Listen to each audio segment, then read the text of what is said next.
చెలి మనసే శివధనుసైనది తొలి చూపుల వశమైనది వలపు స్వయంవరమైనప్పుడు గెలువనిది ఏది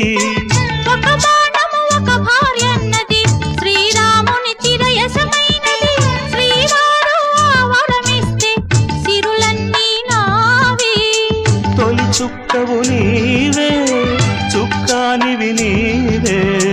తుదిదాకా నీవే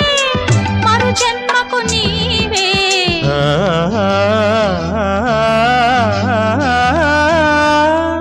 జానకి కలగనలేదు రాముని సతి కాగలనని ఏనాడు రాముడు అనుకోలేదు జానకి పతి కాగలనని ఆనాడు